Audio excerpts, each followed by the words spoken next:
Welcome back to Little Lab at Home with the Museum of Life and Science. As always, we hope that you will all help lead our program with your questions and thoughts and ideas in the moderated chat box. I have Catalyst volunteer Caroline here with me, and I'm Peregrine, and I'm really excited to do Little Lab with you all today. So today's Little Lab is about matters of the heart. And by matters of the heart, we don't mean relationship advice. We're going to be talking about the actual body part of the heart. So I wanted to ask you all, first of all, where is your heart in your body? We have Oh, our friend saying in the chest. Yeah, wonderful. it's basically, it's pretty much central, maybe a little bit to the left, but it is pretty much central, protected by our lungs. And how big is our heart? But it is about the size of your fist. So your heart may be a different size than my heart because I may be a different size person than you, right? It kind of depends on the person, and it can depend on some other factors too. What does your heart do? What does your heart do for you? What do we think? I know it's really important. I know that we Very. have a lot of things that we say that involve the heart. You know, you say things like, oh, my heart is with you, cross my heart, all sorts of things. Oh, we have a friend saying the heart beats. Yes, it does beat. We have some other friends, oh, who are both saying that it pumps blood. Wonderful. Okay, so it's related to our blood. I love this. So all of our bodies have blood inside, hopefully inside. Hopefully it stays that way. Yes. And it runs all through these different kinds of tubes inside of us called our arteries and our veins, and it's pumped by the heart. So the heart pushes our blood all the way through our body. And why do we need blood all over our bodies? What do you think? While we're thinking, I almost forgot that I had my little heart model here. It's not exactly to scale, but it is pretty cool looking. You can see kind of the different configuration of those different arterial tubes, some different parts of the muscle. My friend says that we need blood all over our bodies to help us stay alive. You're exactly right. If we didn't have blood in all of the parts of our bodies, it would be hard for that part to live because all parts of our body need oxygen. Everybody take a deep breath. Ready?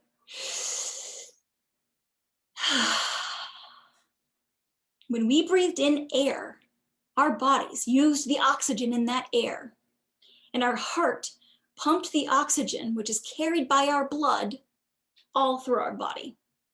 So that's every breath, every heartbeat helps all of the parts of our bodies stay alive because it gives them oxygen. Well, that's really cool. So Amazing. what are some ways that we can, like how do we know that our heart is beating? I think you said something funny earlier, Caroline. One way that you know that your heart is beating. Is that we're alive? We're still alive, so all of our hearts are beating properly. What's another way we might figure out how our heart is beating? Or maybe how fast or slow our heart is beating. We have a friend saying, you can feel it. That's true. So our heart is inside of our body, and we can feel our heart beating in different places. Oh, we have a friend saying, you can feel it with your hands on your chest. Yeah, I'm going to try that now. Definitely. You can try that at home. I'm doing in the middle a little bit to the left here. And I'm listening, I'm feeling. I can hear a little, or I can kind of feel a little bit of vibration there. I can also feel a little bit there for sure. That's Little so bump, bump, bump. right, because it's right there, right? It's kind of protected by our lungs in front. Oh, but we have another friend saying you can also feel it by touching your neck.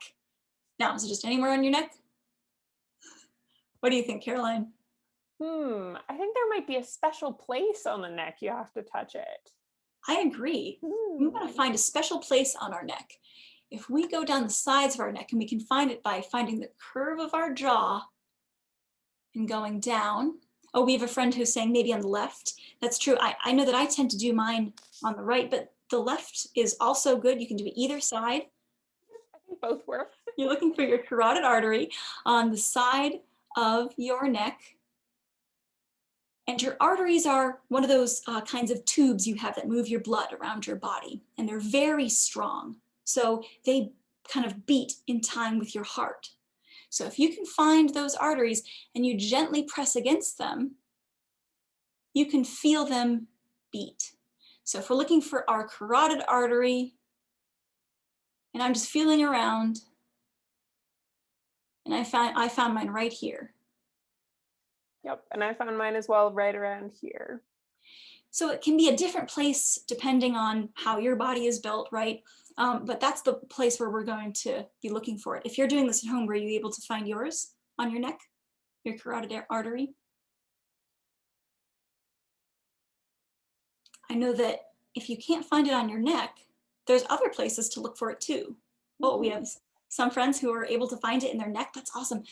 So we're looking, another place that we can look is our wrist. This is our radial pulse, because we have an artery that comes through here. And I don't know, you can feel it on either side here. I tend to feel mine a little bit stronger right here, but it's the same kind of idea as when we looked for our carotid artery. We just want to kind of gently take 2 fingers. We want to feel around, gently pressing for our artery. Oh, there it is. I can feel it thumping. There's also all kinds of technology that we can use to help us find our pulse, like pulse oximeter. You can also use a stethoscope, all kinds of imaging devices. You can also use something that we are going to build today to help you find your pulse, to see how your heart is beating. So I don't know if any of you at home are doing our experiment with us, but if you are, we had a list of materials. And Caroline, I was wondering if you might share with us what those materials are. Absolutely. So today we will need some pasta. A few strands is totally fine, just enough to play around with. And you will also need something to essentially play with your pasta, which is going to be either a marshmallow or something like some dough, some play style dough. And we are going to use either of those / both of those if you have them. And you can also use a toothpick if you don't have any spaghetti. So we have like some long noodle, and then I have a toothpick, and then both Caroline and I have a marshmallow and a little bit of Play-Doh. So you can use one squishy thing and one skinny stick thing. Yes. Either one, you can mix and match. We'll see how it works. So how can we use these things to find our pulse? We're going to find them on our radial pulse. And here is how we're going to do it. I'm going to switch to my experiment cam right here. I will go ahead and follow suit. Perfect. So here's my experiment can. You can see all of my different materials here. And if you are using Play-Doh like this, your first step is going to be to grab a little chunk of it. I'm grabbing a piece about this size. Caroline, I can see that you've already got a good looking ball of Play-Doh. Yours might be a little smaller than mine. Maybe I'll make mine slightly smaller. I can also make a slightly bigger one. We can play with different sizes. Oh, mine's focusing a little bit in and out. No, that looks perfect. What you want to do is roll it in your hands and create a little bit of a circle. It does not have to be a perfect circle, because you're going to end up squishing it onto your arm a little bit. So I've got my kind of blob of dough here, and I'm going to find on my arm where my pulse is, my radial pulse. My radial pulse is not very strong in this arm. Let's try this one. All right, nice strong pulse in this arm. I'm sure it means that my heart is still beating. Just sometimes it's easier to find one versus the other. So once you find the spot that your pulse is on, you want to take your blob of dough and you want to kind of press it on a little bit. We want to make a small mountain, a small hill, right? Kind of resting on our arm. Then what we want to do is we want to take a piece of spaghetti, and this is about half of a noodle. You can try it with a full noodle. You can do it with a little piece of noodle. I'm doing it with about half. And what I'm going to do is I'm going to stick it right here, not all the way down, but just far enough so that it's stuck firmly in the Play-Doh. And so it's sticking straight up. All right. So what we've done is we've placed something that can kind of absorb the vibration and then carry the vibration, that pulse of our hearts. So now what we have to do is we have to practice staying very still and watching the very tip of our pointy thing. So I'm gonna hold my arm so it stays very still.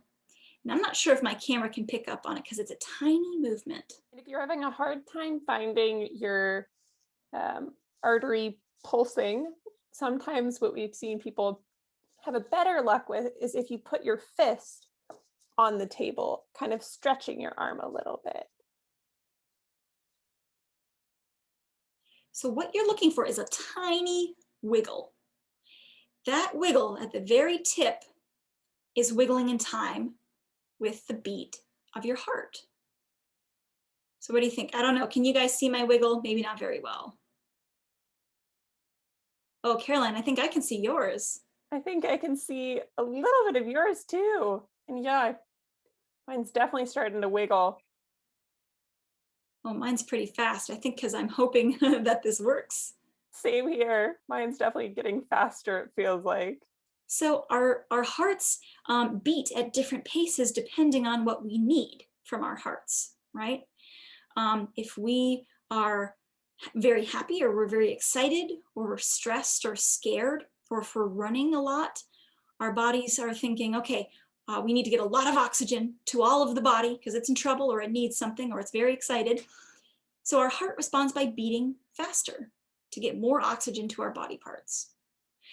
So I tried it with the Play-Doh. I wanted to try with a marshmallow. Now my marshmallows are a little stale, so we'll see if this works. I will also try with the marshmallow. Now, friends, have any of you had any luck so far with Play-Doh or a marshmallow?